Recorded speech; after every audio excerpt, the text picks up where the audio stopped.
सुजे चलली सगरवा रे ननदी संगरिया रे ननदी संगरिया हो सासु हमहू जे चलब सगरवा हमहू छठी पूजब हमहू छठी पूजब हो।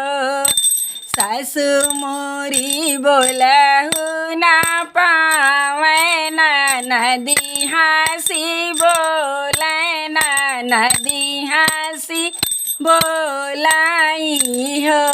भाभी तुहरे जे बाटी बिटियावा कैसे छठी पूजबू कैसे छठी पूजबू हो। सासु मोरी निकरे दुअरवा नदी पीछवरवा नदी पीछा वरवाऊ हो।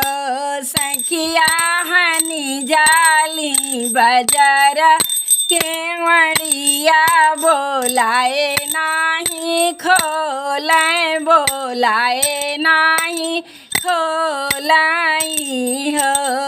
अंगना में सगरा खनाए न भिटवा बनाए न भिटवा बनाए न हो।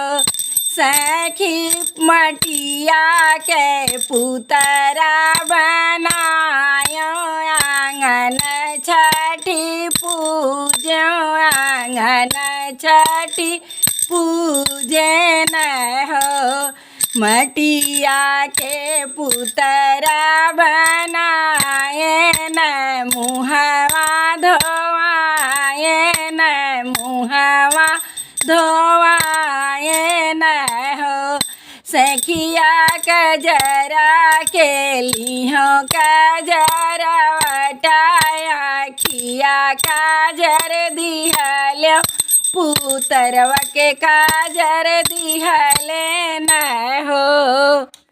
मुहवा धोवत पुतरवा तो गजब के सकल पटिया के सकल हो। बहिनी आखिया न दियत काजरवा गोहार मारी रुआवे गोहार मारी रुआवाई हो। माटी के पनयो पुतरवा मुहवा धोवत ससक मुहवा धोव ससकल हो। बहिनी आखिया न दिहलो काजरवा गोहारी मारी रुआवे गोहारी मारी रुआवल हो। बाहरे से आवली सासु केवड़िया जोर जोर ठोके केवड़िया जोर जोर ठोकाली हो। बहिनी एक हाथे लिहलो पुतरवा दौरी काई खुअलो दौरी काई खुअले न हो। मटिया के सासु पुतरवा तो गजब कैसा सकल गजब कैसा सकल हो। सासु आखिया माँ दिहलो काजरवा गोहारी मारी रुआवे गोहारी मारी रुआवल हो। इतना जे दिया खाली सासु तो गोदिया पुतर वाले हली गोदिया पुतर वाले हली हो। सासु खुशियाँ ना कहूँ ना संभाली तो पटना लुटावली पटना लुटावली हो।